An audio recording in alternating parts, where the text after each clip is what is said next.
जय माता की मित्रों, माँ भगवती से यही आराधना है कि आप लोग जो भी हमारे साथ इस यात्रा में जुड़े हुए हैं, उन सब की बुद्धि, उन सब का शरीर, उन सब की आत्मा स्वस्थ रहे, सुखी रहे, अपना भी कल्याण करे और उनसे जो जुड़े हुए हैं उनके द्वारा उनका भी कल्याण। आज ये ज्योतिष से कनेक्टेड कम है। वर्तमान परिदृश्य से जो हम लोग आपस में देख रहे हैं, और एक आप ही लोगों में से उनका कुछ कमेंट आया ऐसा, उस कमेंट के विषय में हम लोग इस चर्चा को आगे बढ़ाएंगे। पहले बात करते हैं वर्तमान परिदृश्य से। हालांकि ये सब बातों के लिए हम अलग से कोई पाठ कभी नहीं बनाते, क्योंकि जो नेगेटिविटी का प्रचार, एडवर्टाइजमेंट, स्पॉन्सर्ड वीडियो हम लोग सोशल मीडिया में, चाहे यूट्यूब हो, चाहे आपके फेसबुक हो, चाहे इंस्टाग्राम हो, उसमें बहुतायत में देखते हैं। हम उस चक्कर में नहीं पड़ते, या ऐसा समझ सकते हैं कि उन सब चीज़ों को हम पसंद नहीं करते। पर्टिकुलर हमारा मोटिव ज्योतिष सीखने या सिखाने का या ज्योतिष के संबंध में चर्चा करने का अलग रहता है, जो अगर आप सब जुड़े हुए हैं तो आपको पता है। हम ज्योतिष के माध्यम से अपना परिवर्तन, चाहे अपनी थिंकिंग का हो, चाहे अपने चरित्र का हो, चाहे रोजमर्रा के जीवन में हम लोग वस्तुओं को किस तरह से देखते हैं, उसका परिवर्तन हो, हम ज्योतिष के माध्यम से उन चीज़ों पे ज़्यादा जोर देते हैं। बनिस्पत आपका गुरु कहाँ है, आपका शुक्र कहाँ है, आपका शनि कहाँ है, आपको राहु क्या देगा, मेरा डेट ऑफ बर्थ ये है तो मेरा भविष्य क्या होगा, हम उन चीज़ों पे नहीं जाते। क्योंकि उन चीज़ों पे जब शुरुआत सीखने में इंसान जब उन चीज़ों पे जाता है तो बहुत सी बातें वहाँ पे हो जाती है कि एक समय ऐसा आता है, जो कि प्रैक्टिकल हमारे साथ आया हुआ है, कि हमें पता है कि आने वाले समय में क्या होने वाला है। ग्रह ये बता रहे हैं कि ये होगा, तो उस चीज से बच सकते हैं। आप ये परिवर्तन अपने जीवन में करें, लेकिन वो परिवर्तन वो सामने वाला इंसान या वो जातक नहीं करता है, क्योंकि उसके लिए ज्योतिष का कोई मीनिंग नहीं है, कोई मतलब नहीं है। हालांकि वो ज्योतिष को मानता है।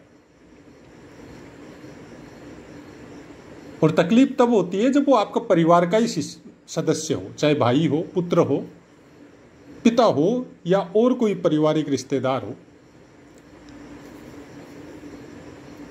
तब आप इस चीज पे आके आपको सोचने के लिए मजबूर होना पड़ता है कि अगर आपको पता भी चल गया कि कल क्या होने वाला है, तो भी आप उस प्रकृति को, उस नेचुरलिटी को आप रोक नहीं सकते।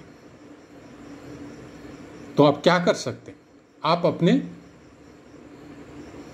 नित्य कर्म के जो नियम है, सुबह कब उठना है, अपनी थिंकिंग को कैसे रखना है, किस तरह के इंसानों के साथ आपका मेल मुलाकात रहना चाहिए, किस तरह का आपका पठन पाठन होना चाहिए, किस तरह की आपकी सोचने की प्रवृत्ति होनी चाहिए, उन चीज़ों पे आप जोर देके परिवर्तन कर सकते हैं। और संस्कारवश अगर पहले से ही अच्छे परिवर्तन है, तब तो फिर वो सोने पे सुहागा है।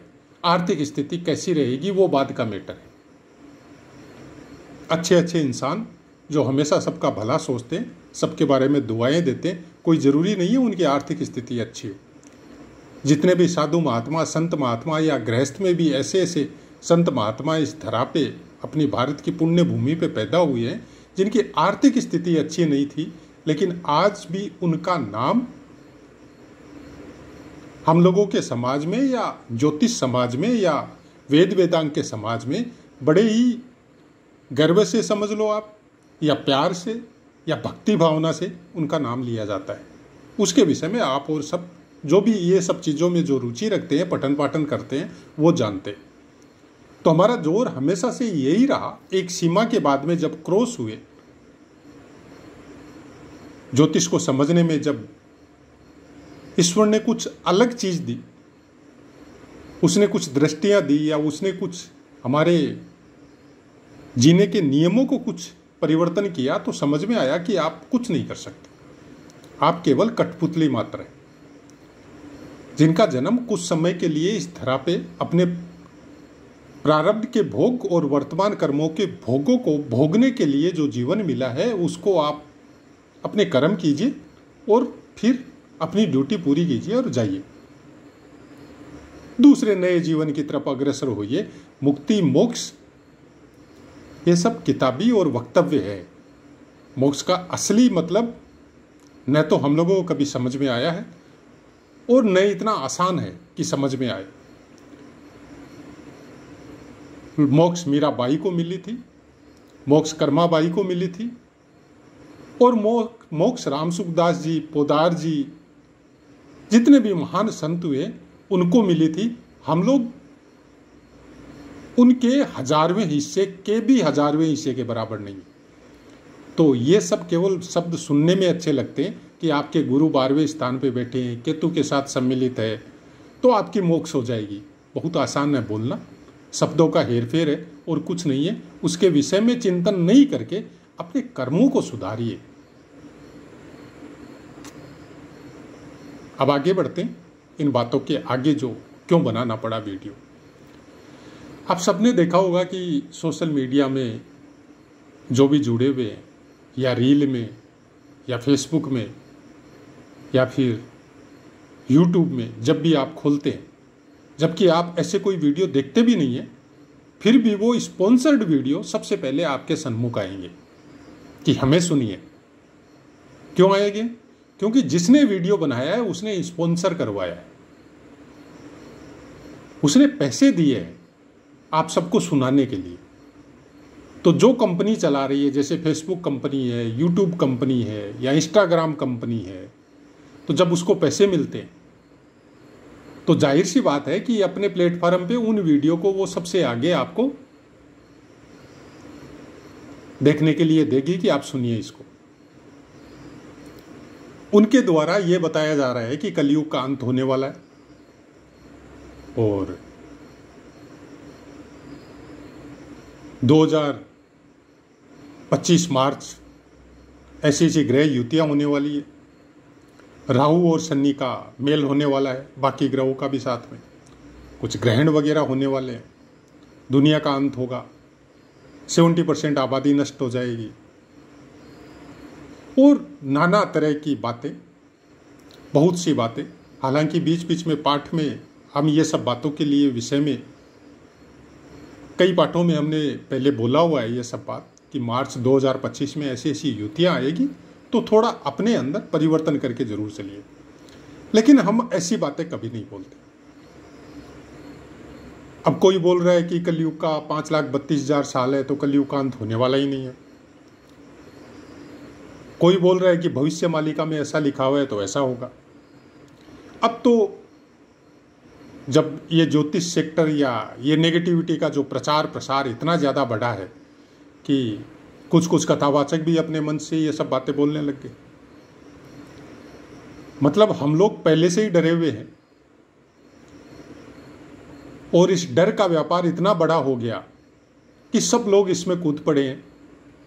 किस तरह से व्यू बढ़े, किस तरह से ऐसा प्रचार हो, और किस तरह से पब्लिक के पास जाए, सब्सक्राइब बढ़े, उनका व्यू बढ़े, और उससे एडवर्टाइजमेंट से या और भी कोई रस्तों से उनकी इनकम हो। जब बचपन था, हमारी उम्र वाले प्रायकर सब एक चीज सुनते थे कि बेटा, माँ बाप बोलते थे कि जैसा खाए अन्न वैसा हुए मन। इसलिए गलत रास्ते से कमाया हुआ धन गलत मन को गलत करने के लिए इशारा करता है। और उस कमाए हुए धन से जब आप अन्न खरीद के लाते हैं तो आपके शरीर और दिमाग को भ्रष्ट करता है। तो जब हम नेगेटिविटी का प्रचार प्रसार करके, स्पॉन्सर करवा के आपके कानों में नेगेटिविटी हम घोलेंगे, नेगेटिविटी आपको देंगे, और उस व्यू के द्वारा जो धन या शब्दों के द्वारा जो हम आडंबर युक्त वाणी के द्वारा आपको जब ये नेगेटिविटी के प्रचार प्रसार करेंगे, तो क्या वो केवल आप तक ही सीमित होगा? नहीं, वो हमें भी दुखी करेगा। ये नहीं समझ रहा है, जो भी वीडियो बना रहा है वो इस बात को नहीं समझ रहा है। उसको अभी पता नहीं है, कुछ समय बाद में जब वो नेगेटिविटी थोड़ा जोर देगी उसके दिमाग पे, उसके शरीर पे, उसके आसपास के एरो पे, तब शायद जाके उसको आभास होगा।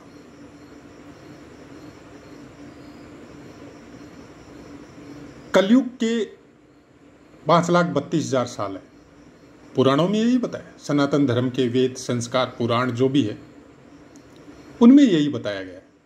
तो फिर इससे डबल तो द्वापर युग के भी थे। तो द्वापर युग का जब भी हम लोग इतिहास उठाते हैं तो सबसे ज्यादा प्रचलन में हम लोगों को महाभारत, गीता, कृष्ण लीला या कृष्णावतार वही प्राप्त होता है। तो वो तो ज्यादा से ज्यादा हम लोग माने तो 500 साल का, और जोर मारिए तो 1000 साल का। तो बाकी के 10,63,000 या 10.5 लाख साल क्या हुआ, हम लोगों को कुछ भी पता नहीं।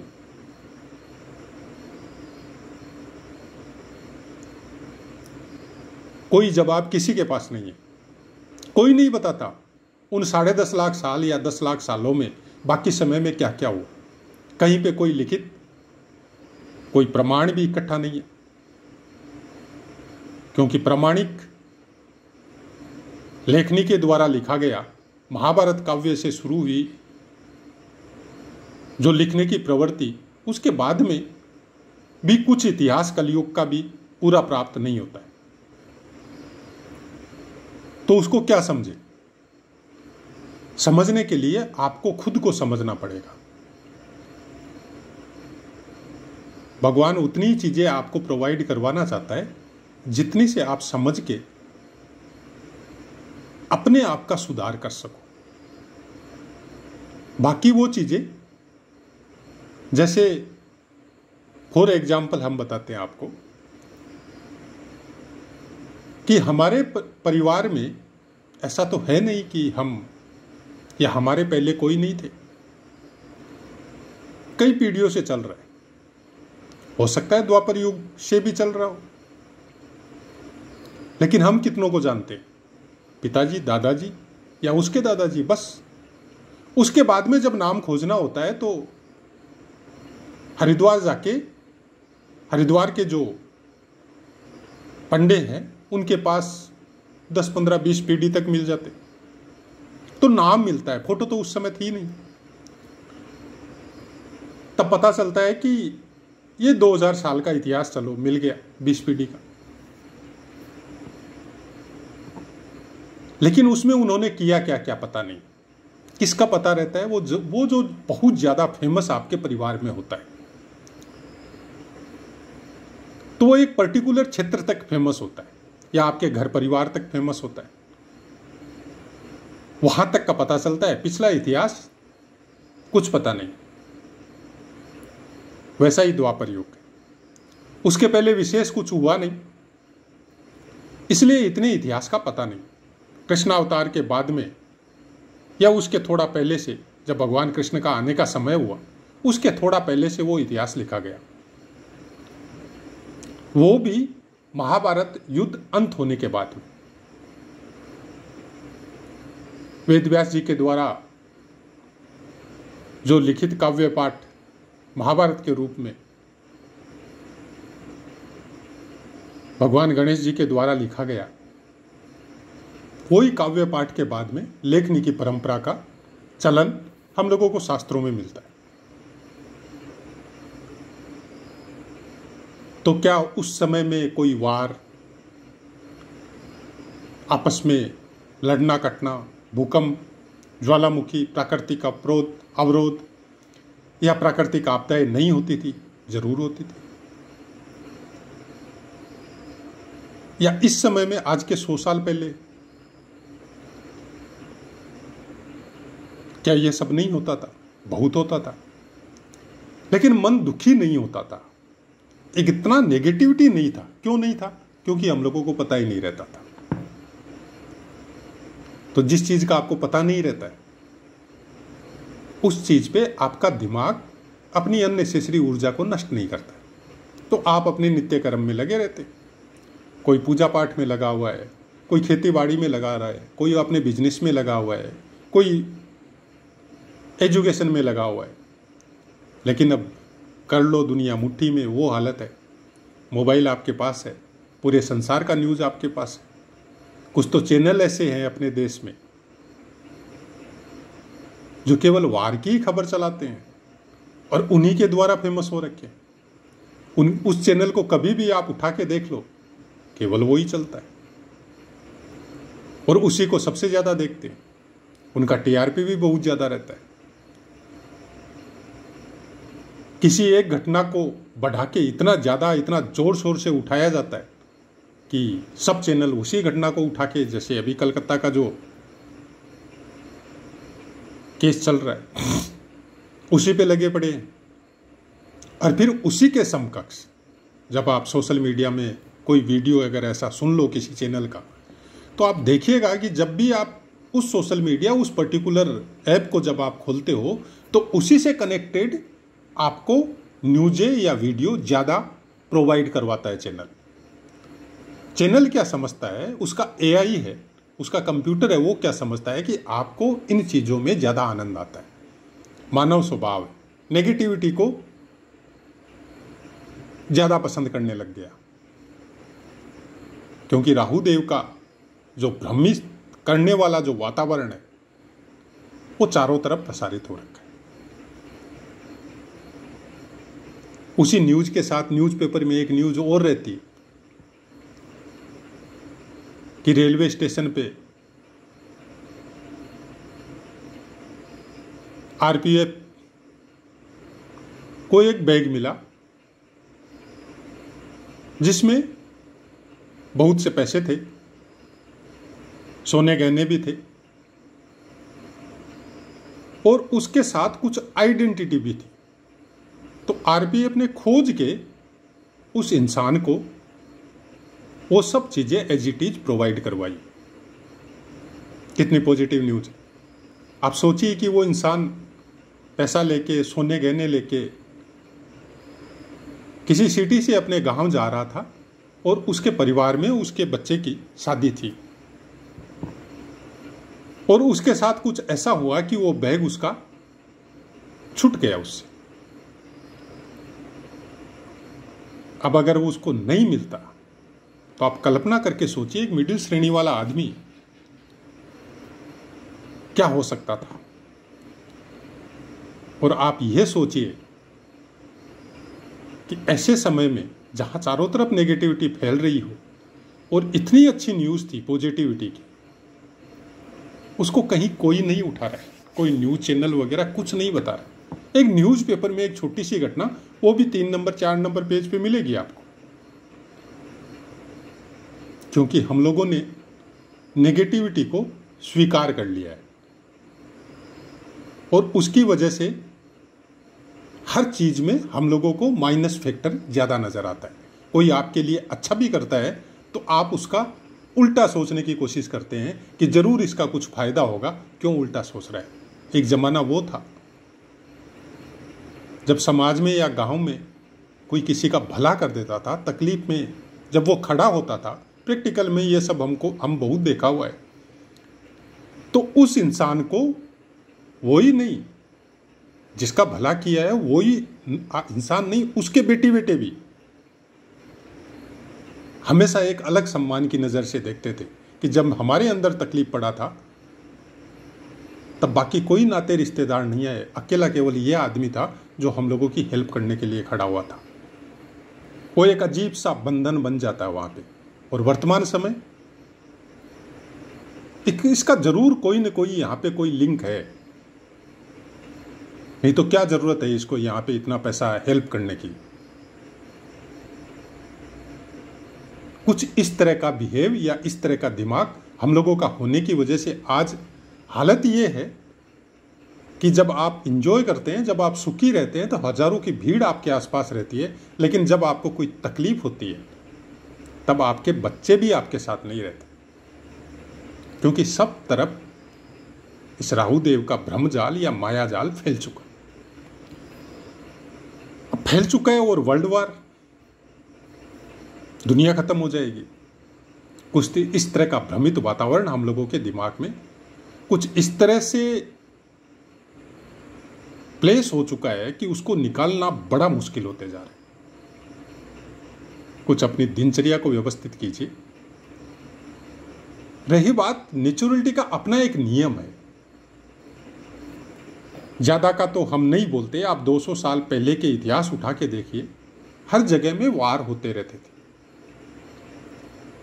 और आज भी इस धरती पे कई हिस्से पे कंटिन्यू वार होते रहते, और खासकर अफ्रीका साइड में तो प्रायकर चलते रहते। वैसे ही आपके गल्फ कंट्रीज में कितने सालों से हम लोग देख रहे हैं, चलते ही रहते।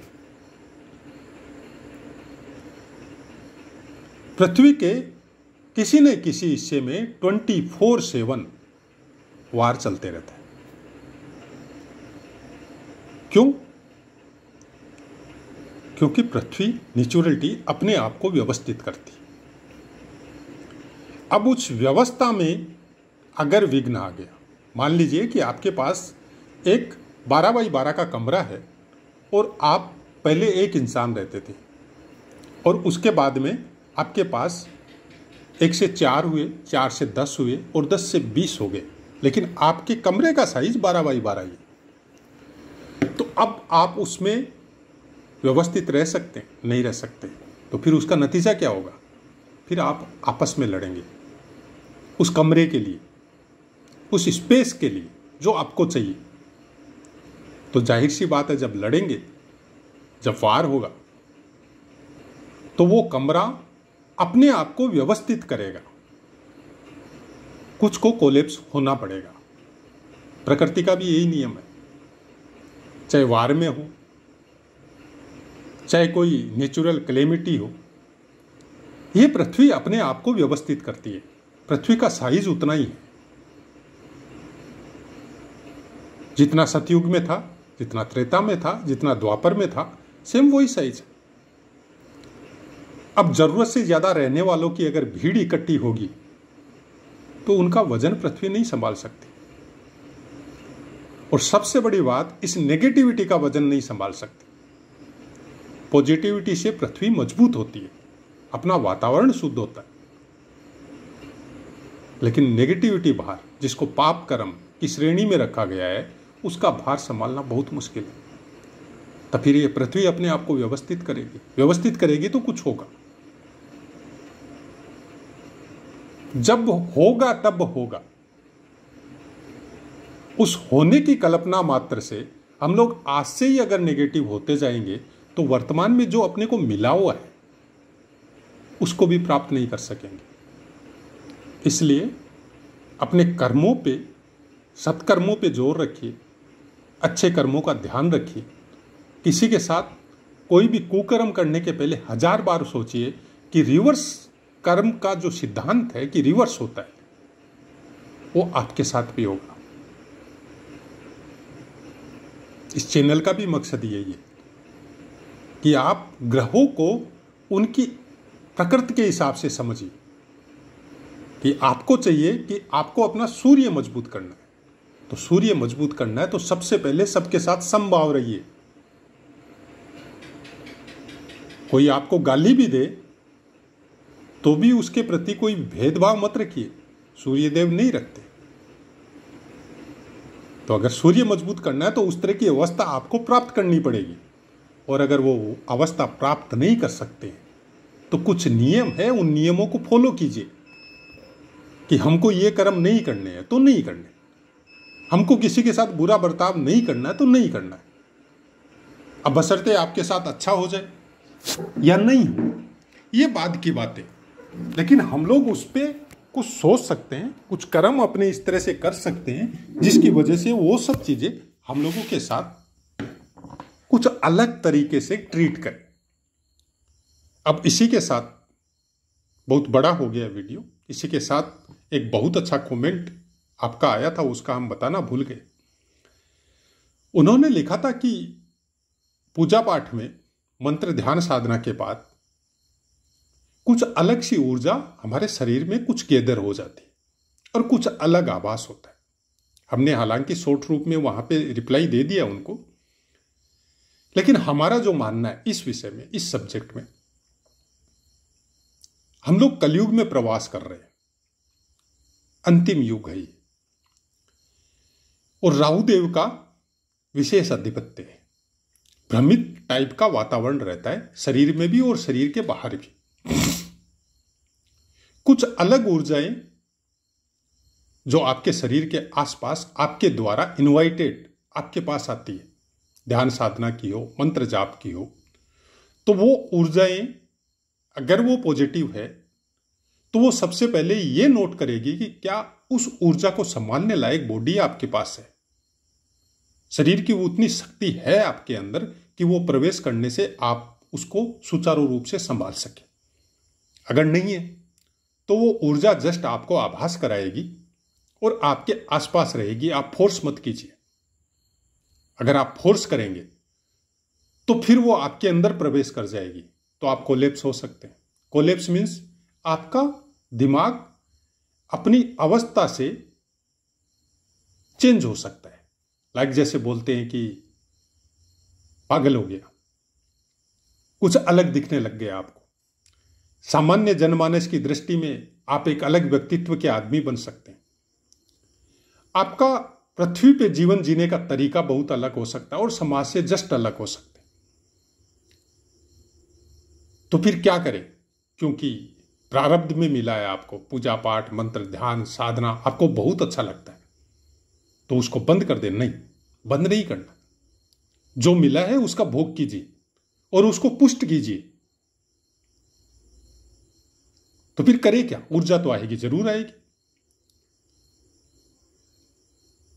हमारा मानना है कि जिस भी इष्ट की आप पूजा करते हैं, जिस भी मंत्र का, जिस इष्ट का आप ध्यान करते हैं, उस मंत्र का जाप करते हैं, तो वैदिक धर्म में भी ये रिवाज है कि कोई भी पूजा पाठ के बाद में उसको उस इष्ट के चरणों में समर्पित कर दिया जाता है कि प्रभु, हमने इतने दिन तक या इतनी देर तक आपका मंत्र ध्यान जाप साधना जो भी किया, और हमारे इस कर्म से जो भी पुण्य फल प्राप्त हुआ,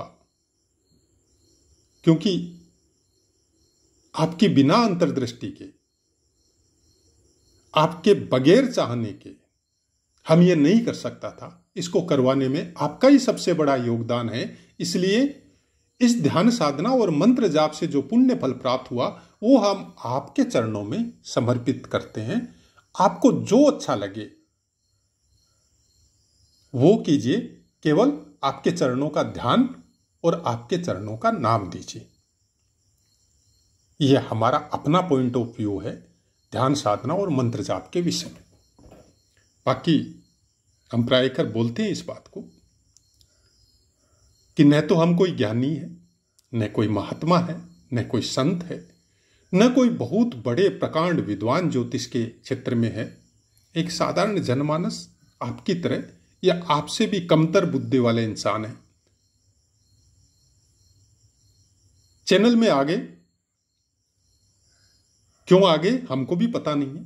कभी कभी मन में कुछ विचार उठते हैं और उन विचारों को जब समझता है इंसान तो वो कोई न कोई रूप में जनमानस के सामने आ जाता है। शायद यही एक कारण था। कोविड के समय में समय बहुत था, आदमी पठन पाठन भी कितना करेगा, तो उसी समय में क्योंकि एनी टाइम बिजी रहते थे, उस समय सोशल मीडिया में इतना ज़्यादा हम ध्यान भी नहीं देते थे। समय मिला तो सोशल मीडिया में आए, तो जब देखा ये भ्रम का वातावरण, तो अंदर से एक आवाज़ आई कि जितना ज़्यादा ये वातावरण फैला हुआ है, हालांकि हमारे अंदर इतनी शक्ति भी नहीं है किसी भी दृष्टि से कि हम इस वातावरण को नष्ट कर सके, और भगवान ने इस काबिल बनाया भी नहीं।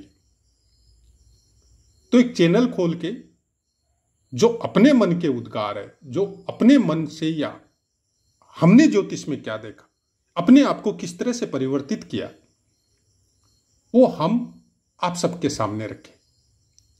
और हमारा यह मानना है कि जो हमारे प्रारब्ध के द्वारा जो कुछ डिसाइडेड है वही लोग जुड़ेंगे, और अगर जुड़ेंगे भी तो समझेंगे केवल उतने ही लोग जितने लोगों तक मां भगवती इस वाणी को पहुंचाना चाहती है। तो आप सबसे आज्ञा लेते, कुछ वर्तमान परिस्थिति के विषय में आपको बोलना था, वो हमने बोल दिया। मां भगवती से यही आराधना है कि सब अपने कर्म पथ पे सत्कर्मों की तरफ अग्रसर हो, जितना हो सके अपने आप को भीड़ से दूर रखिए, जो प्रायकर हम बोलते हैं। स्वतंत्र विचार लेके किसी भी चीज को देखने और समझने की प्रवृत्ति करिए। कोई क्या बोल रहा है, चाहे सोशल मीडिया में, चाहे आपके गली मोहल्लों में भाषण के द्वारा, उस पे भी खुद अपने अंतर्मन की दृष्टि का उपयोग कीजिए कि सही क्या है और गलत क्या है, और उसके हिसाब से एक्शन लीजिए। न तो भीड़ के साथ, न सोशल मीडिया के साथ विश्वास करके उसके साथ मत जुड़िए। तो जय माता की मित्रों।